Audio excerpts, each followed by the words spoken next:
নমস্কাৰ এই মুহূৰ্তত আহি পৰিছে সন্ধিয়াৰ কেইবাটাও বিগ ব্ৰেকিং নিউজ। আজি হৈছে ২৬ নৱেম্বৰ। ৰাজ্যৰ লাখ লাখ ৰেচন কাৰ্ডৰ হিতাধিকাৰীৰ বাবে ডাঙৰ খবৰ আহি পৰিছে। অসমত নতুনকৈ ৫,৪০,০০০ লোকে পাব ৰেচন কাৰ্ডৰ সুবিধা। মুখ্যমন্ত্ৰী ডক্টৰ হিমন্ত বিশ্ব শৰ্মাই কৰিলে বৃহৎ ঘোষণা। অৰুণোদয়ৰ প্ৰতিজন হিতাধিকাৰীৰ বেংক একাউণ্টত ১২৫০ টকাৰ পৰিৱৰ্তে ২৫০০ টকাকৈ প্ৰদান কৰিব মুখ্যমন্ত্ৰী ডক্টৰ হিমন্ত বিশ্ব শৰ্মাই। চৰকাৰে বৃহৎ সিদ্ধান্ত গ্ৰহণ কৰিছে। ৰাজ্যৰ প্ৰতিটো সমষ্টিতে অসমৰ মুখ্যমন্ত্ৰী ডক্টৰ হিমন্ত বিশ্ব শৰ্মাই ১০,০০০ টকাৰ চেক বিতৰণ কৰি আছে মহিলাসকলে ১০,০০০ টকাৰ চেক পাইছে নে নাই কমেণ্ট কৰি জনাই দিয়ক। লগতে দেশৰ লাখ লাখ হিতাধিকাৰী লাভ কৰিব নতুনকৈ চৰকাৰী কৰ। যদি আপুনি চৰকাৰী কৰৰ বাবে জিঅ'ৰিং কৰিছে তেনে ক্ষেত্ৰত ভাল খবৰ। লগতে কেইবাটাও ৰাজনৈতিক খবৰৰ লগতে অৰাজনৈতিক খবৰ যুগুত কৰা হৈছে আজিৰ দিনটোত। গোটেই অসম তথা ভাৰতৰ বিভিন্ন প্ৰান্তৰ পৰা যুগুত হৈছে কেইবাটাও ডাঙৰ খবৰ। এনেবোৰ খবৰ নিতৌ পাই থাকিবলৈ চেনেলটো ছাবস্ক্ৰাইব কৰি ভিডিঅ'ত এটা লাইক কৰিবলৈ নাপাহৰিব। আজিৰ আমাৰ প্ৰথম খুব গুৰুত্বপূৰ্ণ খবৰ হৈছে অসমবাসীৰ বাবে এটা ডাঙৰ খবৰ। ৰাজ্যৰ লাখ লাখ লোকৰ বাবে আটাইতকৈ ডাঙৰ খবৰ আহি পৰিছে। অসমত নতুনকৈ ৫,৪০,০০০ লোকে পাব ৰেচন কাৰ্ড। বাদ পৰি থকা হিতাধিকাৰীৰ তালিকা প্ৰস্তুত কৰিছে চৰকাৰে। আপুনি নতুনকৈ ৰেচন কাৰ্ডৰ বাবে আবেদন কৰিব বিচাৰিছে নেকি? তেন্তে আপোনাৰ বাবে অত্যন্ত ভাল খবৰ। বা যদি আপোনাৰ ঘৰত ৰেচন কাৰ্ড আছে, আপোনাৰ ঘৰৰ পৰা সদস্যৰ নাম অন্তৰ্ভুক্ত কৰিবলগীয়া বাকী আছে নেকি? বা এজন বা দুজন যদি বাদ পৰিছে তেনে ক্ষেত্ৰত আপুনি নতুনকৈ কৰিব পাৰিব অন্তৰ্ভুক্তি। চৰকাৰৰ ফালৰ পৰা বৃহৎ সিদ্ধান্ত গ্ৰহণ কৰিছে। প্ৰতিটো সমষ্টিতে নতুনকৈ ৪০০০০ হিতাধিকাৰী অন্তৰ্ভুক্ত হ'ব ৰেচন কাৰ্ডত। প্ৰতিটো সমষ্টিতে ৪০০০০কৈ নতুন ৰেচন কাৰ্ড বিতৰণ কৰিব চৰকাৰে। বহু পৰিয়ালত ২ৰ পৰা ৩জন সদস্যৰ নাম বাদ পৰি আছে ৰেচন কাৰ্ডৰ পৰা। পৰিয়ালৰ প্ৰতিগৰাকী সদস্যৰ নাম অন্তৰ্ভুক্ত প্ৰক্ৰিয়া আৰম্ভ কৰিছে চৰকাৰৰ ফালৰ পৰা। ১২৬টা সমষ্টিতে নতুনকৈ ৪০০০০ হিতাধিকাৰী পাব ৰেচন কাৰ্ড। ইয়াৰ পাছতে বাদ পৰি থকা লোকৰ নাম অন্তৰ্ভুক্তৰ চিন্তাও কৰিছে ৰাজ্য চৰকাৰে। কেন্দ্ৰ চৰকাৰৰ পৰা এই ক্ষেত্ৰত বিচৰা হৈছে অনুমতি। যোৱা বছৰত নতুনকৈ ৪০ লাখ লোকে লাভ কৰিছে ৰেচন কাৰ্ডৰ সুবিধা। এই বছৰৰ আৰম্ভণিতে অন্তৰ্ভুক্ত হ'ল ১৯,৫৫,০০০ নতুন হিতাধিকাৰীৰ সংখ্যা। আৰু ইয়াৰ মাজতে বাদ পৰি থকা হিতাধিকাৰীক বাছি উলিওৱা হৈছে। বিধানসভাত ডাঙৰ ঘোষণা কৰিছে মন্ত্ৰী কৌশিক ৰায়ৰ। হয় বন্ধু-বান্ধৱীসকল, ৰেচন কাৰ্ডক লৈ কেইবাটাও গুৰুত্বপূৰ্ণ আপডেট আহি পৰিছে। আপোনাৰ ৰেচন কাৰ্ড নাই নেকি? যদি আপুনি ভাবিছে নতুনকৈ বনাব, নিশ্চয় বনাব পাৰিব। যদি আপুনি ভাবিছে ৰেচন কাৰ্ডত নাম অন্তৰ্ভুক্ত কৰিব, নিশ্চয় আপুনি কৰিব পাৰিব। আজিৰ ভিডিঅ'টো সকলোৱে বেছিকৈ শ্বেয়াৰ কৰি দিয়ক যাতে সকলোৱে জানিব পাৰে। তাৰপিছত অসমবাসী ৰাজুক জনাইছো আমাৰ পৰৱৰ্তী খুবেই গুৰুত্বপূৰ্ণ খবৰ। লগতে ডাঙৰ খবৰ, মাজত মাত্ৰ কেইটামান দিন বাকী আছে। ১০ তাৰিখে লাখ লাখ লোকৰ একাউণ্টত সোমাব চৰকাৰী ধন। কিন্তু টকা পাবলৈ কৰিব লাগিব ৩টা গুৰুত্বপূৰ্ণ কাম, অন্যথা আপোনাৰ বেংক একাউণ্টত টকা নাপাব। কোনে কোনে লাভ কৰিব চৰকাৰী ধন? অৰুণোদয় আঁচনি লাখ লাখ হিতাধিকাৰী একাউণ্টত জমা হ'ব ১২৫০ টকা। অৰুণোদয় আঁচনিৰ পৰা আপোনাৰ নাম বাদ পৰিছে নেকি? বা যদি আপুনি আগতে টকা পাইছিলে এতিয়া আপুনি টকা নাপায় তেনে ক্ষেত্ৰত কি কৰিব? ভিডিঅ'টো সম্পূৰ্ণকৈ চাওক। ভিডিঅ'টোৰ শেষত সম্পূৰ্ণকৈ জনাই দিয়া হ'ব। বৃদ্ধ পেঞ্চন আঁচনিৰ ধন সোমাব একাউণ্টত। বৃদ্ধ পেঞ্চন আঁচনিৰ ধন জমা হ'ব আপোনাৰ বেংক একাউণ্টত। প্ৰতি মাহৰ ১০ তাৰিখে হিতাধিকাৰী একাউণ্টত ধন সোমোৱাটো নিশ্চিত কৰিছে চৰকাৰে। যদি আপোনাৰ বেংক একাউণ্টৰ KYC আপডেট কৰা নাই, শীঘ্ৰে আপডেট কৰক। বহুতে অৰুণোদয় আঁচনিৰ লিষ্টত নামটো অন্তৰ্ভুক্ত হৈ আছে, কিন্তু বেংক একাউণ্টৰ KYC আপডেট নকৰাৰ বাবে একাউণ্টৰ টকাটো জমা নহয়। যদি আপুনি এতিয়ালৈকে একাউণ্টৰ KYC আপডেট কৰা নাই, অতি শীঘ্ৰে আপডেট কৰাই ৰাখক। যদি আপোনাৰ একাউণ্টৰ KYC আপডেট কৰা আছে তথাপিও আপুনি টকা পোৱা নাই, তেনে ক্ষেত্ৰত আপুনি ব্লকত যাওক।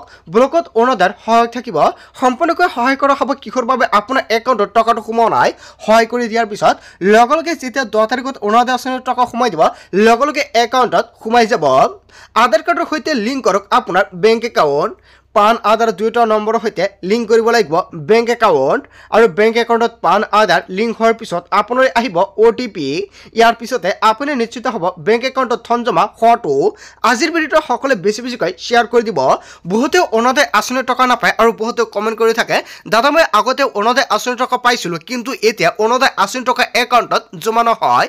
সেয়েহে সকলোৱে যাতে জানিব পাৰে আৰু অতি শীঘ্ৰে এইকেইটা কাম কৰাই ৰাখিব পাৰে। আৰু আপুনি ৯ ডিচেম্বৰৰ পূৰ্বে অতি শীঘ্ৰে প্ৰথমতে আপুনি একাউণ্টৰ KYC কৰক আৰু তাৰপিছত আপুনি ব্লকত যাওক। আৰু তাৰপিছত ১০ তাৰিখত লাভ কৰিব আপোনাৰ একাউণ্টত ১২৫০ টকা।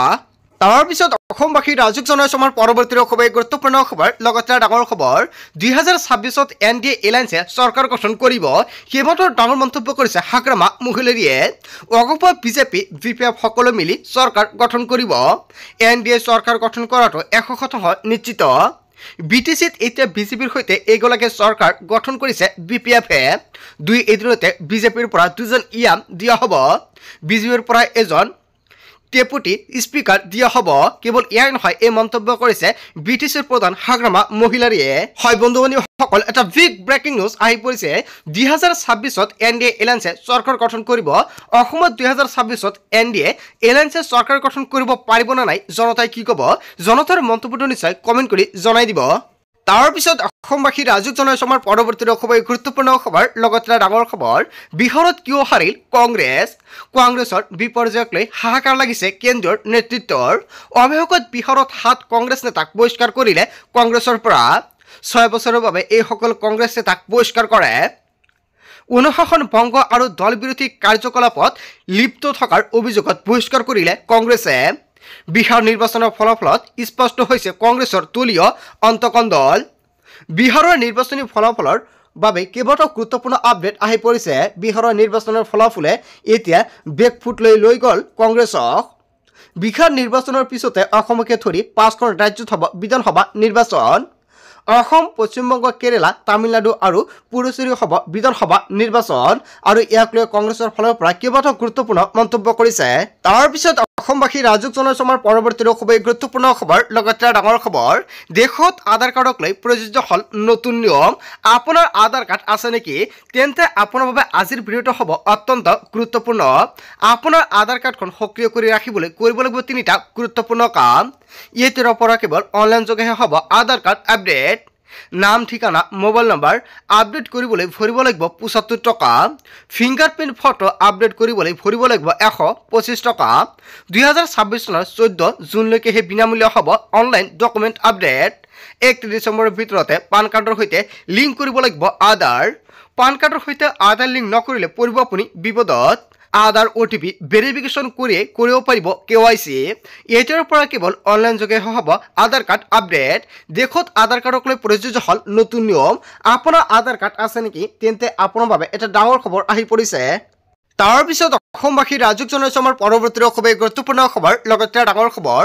জালুকবাৰীৰ পৰা নিৰ্বাচন নেখেলে মুখ্যমন্ত্ৰী ডক্টৰ হিমন্ত বিশ্ব শৰ্মাই। মই বেলেগ জেগাত গৈ নিৰ্বাচন খেলিম। অসমৰ মুখ্যমন্ত্ৰী ডক্টৰ হিমন্ত বিশ্ব শৰ্মাই কেইবাটাও বৃহৎ মন্তব্য কৰিছে। মোৰ নিজৰ সমষ্টি নাই এইবাৰ, আৰু এইবাৰ কোনো চিটিং বা গেটিং নাই। ডেকা ল'ৰাসকলক এইবাৰ বিজেপিৰ টিকট দিয়া হ'ব। যুৱ নেতা মহিলা প্ৰাৰ্থীক টিকটৰ ক্ষেত্ৰত অগ্ৰাধিকাৰ দিয়া হ'ব। বিজেপিৰ নিৰ্বাচনী টিকট সন্দৰ্ভত অসমৰ মুখ্যমন্ত্ৰী ডক্টৰ হিমন্ত বিশ্ব শৰ্মাৰ ডাঙৰ মন্তব্য। তাৰ পিছত অসমবাসী ৰাজুক জনাইছো আমাৰ পৰৱৰ্তী খুবেই গুৰুত্বপূৰ্ণ খবৰ, লগতে ডাঙৰ খবৰ। ঘৰে ঘৰে গৈছে বুথ লেভেলৰ অফিচাৰ। আপোনাৰ ঘৰত গৈছে নে নাই কমেণ্ট কৰি জনাই দিয়ক। 18 বছৰ সম্পূৰ্ণ হোৱাসকল সাজু হওক অন্তৰ্ভুক্তিৰ বাবে। আপোনাৰ নাম কণ্টিনিউ কৰি ৰাখিবৰ বাবে চৰকাৰৰ ফালৰ পৰা কেইবাটাও গুৰুত্বপূৰ্ণ সিদ্ধান্ত গ্ৰহণ কৰিছে বা এছআৰ প্ৰক্ৰিয়া আৰম্ভ কৰিছে। ভোটাৰ তালিকাত নাম বিভ্ৰান্তিৰ শুধৰণি বা স্থানান্তৰিতৰ নাম অন্তৰ্ভুক্তি, ভুৱা ব্যক্তিৰ নাম কৰ্তন আৰু মৃত ব্যক্তিৰ নাম কৰ্তনক লৈ ইত্যাদি কাম কৰিব পাৰিব এতিয়াৰ পৰা। আৰু এছআৰৰ জৰিয়তে কেইবাটাও ডাঙৰ সিদ্ধান্ত গ্ৰহণ কৰিছে চৰকাৰে। আপোনাৰ সন্তানৰ 18 বছৰ যদি হ'ল তেনেক্ষেত্ৰত এইবাৰ অন্তৰ্ভুক্ত হ'ব ভোটাৰ তালিকাত। কি নথিপত্ৰ লাগিব আপুনি চাই লওক বা সাজু কৰি লওক এইকেইখন নথিপত্ৰ। বিয়ালৈ দিব ফৰ্ম 6 আৰু আপুনি শুদ্ধকৈ পূৰণ কৰিব লাগিব ফৰ্মখন। নম্বৰ 1 জন্মৰ প্ৰমাণপত্ৰ দিব লাগিব। নম্বৰ 2 স্থায়ী ঠিকনাৰ প্ৰমাণপত্ৰ দিব লাগিব। নম্বৰ 3 অভিভাৱকৰ ভোটাৰ কাৰ্ড ভেৰিফিকেশ্যন। আৰু 4 নম্বৰত উল্লেখ কৰিছে পাছপোৰ্ট সাইজৰ ফটো। আৰু এই সকলোবোৰ নথি ফৰ্ম 6ৰ লগত একেলগে গাঁঠি দিব লাগিব। ভোটাৰৰ ক্ষেত্ৰত লোৱা হৈছে নতুন পদক্ষেপ। 22 নৱেম্বৰৰ পৰা 20 ডিচেম্বৰলৈকে ভোটাৰৰ এছআৰ প্ৰক্ৰিয়া আৰম্ভ হ'ব। আৰু কিবা যদি আপুনি দাবী আছে বা কিবা ওজোৰ আপত্তি থাকিলে এই সময়খিনিতে আপুনি বিয়ালক দিব পাৰিব অভিযোগ। নিৰ্বাচনৰ পূৰ্বে ভোটাৰ তালিকা পুনৰীক্ষণৰ বাবে নিৰ্দেশ নিৰ্বাচন আয়োগৰ। 27 ডিচেম্বৰত প্ৰকাশ পাব খচৰা ভোটাৰ তালিকা। প্ৰতিজন লোকৰ ভোটাৰ তালিকা পৰীক্ষণ কৰিব বিষয়াসকলে। 10 ফেব্ৰুৱাৰীত প্ৰকাশ পাব চূড়ান্ত ভোটাৰ তালিকা। যোগ্য নাগৰিকৰ নাম ভোটাৰ তালিকাত অন্তৰ্ভুক্ত হ'ব। 1 জানুৱাৰী 2026 লৈ 18 বছৰ হোৱা লোকৰ নাম অন্তৰ্ভুক্ত হ'ব। অসমলৈ কৰ্মসূত্ৰে অহা প্ৰবাসী ৰাজ্যলৈকেও পাব ভোটাধিকাৰ। তাৰ পিছত অসমবাসী ৰাজুক জনাইছো আমাৰ পৰৱৰ্তী খুবেই গুৰুত্বপূৰ্ণ খবৰ, লগতে ডাঙৰ খবৰ। 22টা সমষ্টিত পৰাস্ত হ'ব বিজেপি মিত্ৰজোঁট। 26 নিৰ্বাচনৰ পূৰ্বে মুখ্যমন্ত্ৰী ডক্টৰ হিমন্ত বিশ্ব শৰ্মাৰ ভৱিষ্যৎবাণী। 22টা সমষ্টিত আমি নিযোগ্য বুলি আগতীয়াকৈ ঘোষণা কৰিছে মুখ্যমন্ত্ৰী ডক্টৰ হিমন্ত বিশ্ব শৰ্মাই। 126টা সমষ্টিতহে আমি প্ৰাৰ্থী দিম। আৰু তাৰে কেৱল 103টাতহে যুঁজ হ'ব। বিজেপি এজেপি মিত্ৰ দল মিলি প্ৰাৰ্থী প্ৰক্ষেপ কৰা হ'ব। 22টা সমষ্টিত আমাৰ জিকাৰ পৰিৱেশ নাই। মিত্ৰজোঁট জিকিবলৈ 22টা সমষ্টিত জনগঠনি নাই বুলি মন্তব্য কৰিছে মুখ্যমন্ত্ৰী ডক্টৰ হিমন্ত বিশ্ব শৰ্মাই। যিমান পাৰোঁ সিমান আসন এজিপিক এৰি দিম। বিজেপিৰ এমএলএ থকা সমষ্টিত এজিপিক এৰি দিলে নহ'ব। এজিপিৰ এমএলএ থকা সমষ্টি এৰি দিলে পৰিৱৰ্তে আন এটা দিব লাগিব। 26টা সমষ্টিত পৰাস্ত হ'ব বিজেপি মিত্ৰজোঁট। 2026 নিৰ্বাচনৰ পূৰ্বে অসমৰ মুখ্যমন্ত্ৰী ডক্টৰ হিমন্ত বিশ্ব শৰ্মাৰ ভৱিষ্যতবাণী কৰিছে।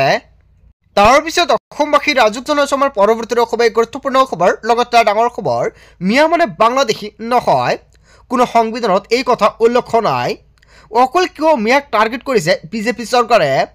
যদি খেদে সকলো বিদেশীকে অসমৰ পৰা খেদিব লাগিব। কেৱল মিয়াক বাংলাদেশী সজালে নহ'ব।